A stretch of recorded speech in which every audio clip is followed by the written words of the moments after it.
A fashion week has taken over New York City once again. Celebrity sightings, style makers, designers, models, everyone can be spotted coming and going to shows. Look at this. Should have wore this today.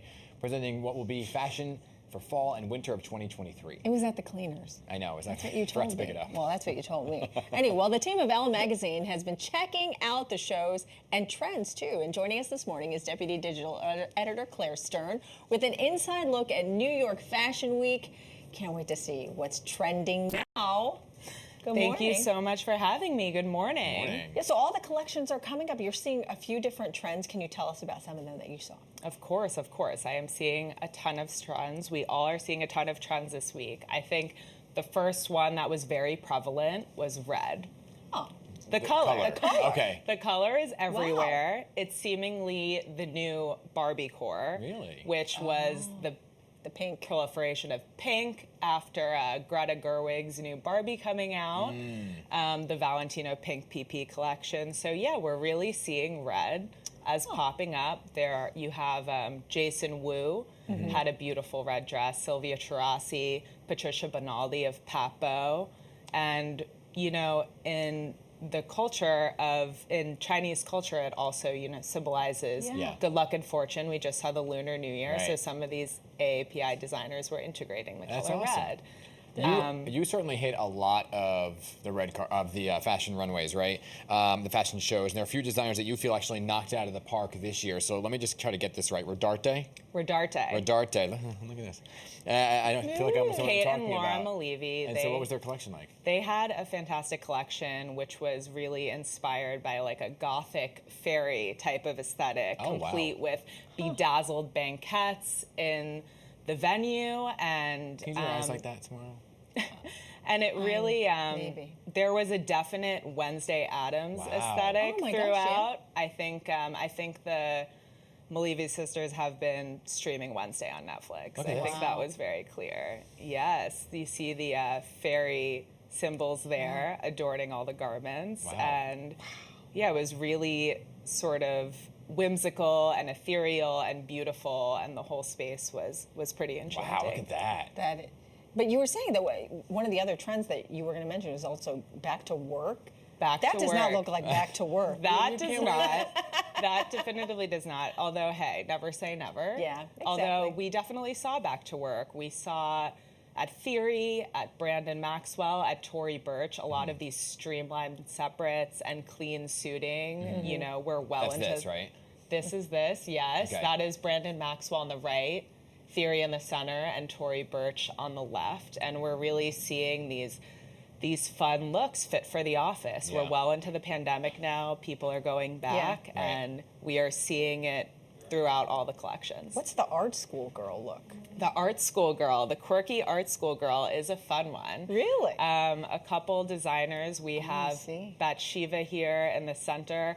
Also Rodarte again on the left with these shredded knits. Yeah. And of course, you know, the first lady of Bushwick herself, Ella Emhoff on the right. She actually had a pop-up at Spring Studios called Ella Emhoff Likes to Knit during Fashion Week. So we're sort of seeing this quirky, artsy aesthetic. Yeah. Okay. Cool. You were also impressed from this presentation by Proenza Schooler, yes. Jack and Lazaro. That was a beautiful collection. Chloe Sevigny actually came back to both narrate and walk in the show. Very nice. So these looks were really stunning. It was all very clean, minimal, wearable. Yeah. You had full leathers. You had long maxi dresses. that. You had both extra large totes and a more compact structured tote. Again, more suiting. They really knocked that one out of the park. This is a very interesting setting. Like, it's not just one runway. It's not. It was actually, a bit of a labyrinth. This was in the Chelsea factory in the Chelsea neighborhood of Manhattan. Yeah. So this show was great, too, because it was very democratic. Everyone had a front row seat. Yeah. See, that's very cool. Yeah. You also like Tom Brown's collection, right? Love Tom Brown. I think it might have been one of the best of the week. And Really? on Valentine's Day, no less.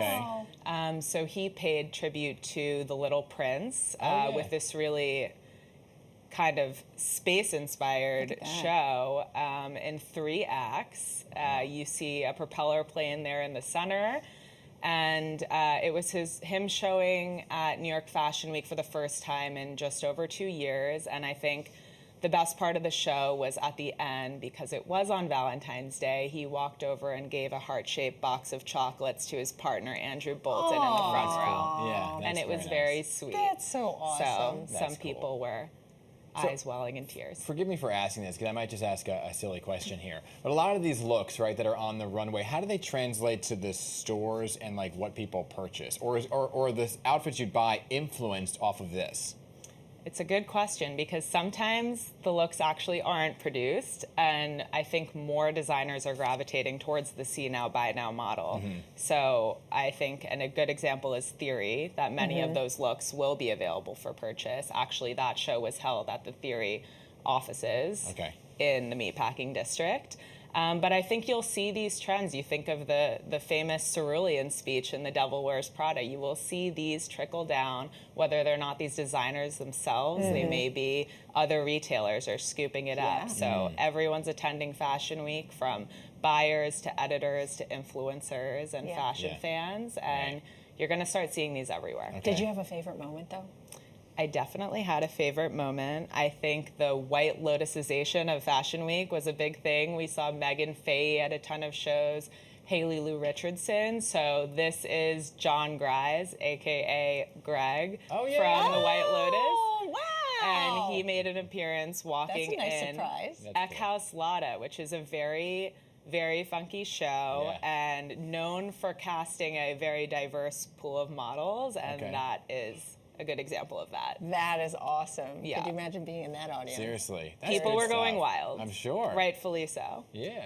All right. Thank you so much, for, Claire from Elle Magazine, for joining us and really kind of walking us through all this and helping me understand Fashion Week. I'm a little behind the times. I got to get to one of these shows. Anytime. Good to see you.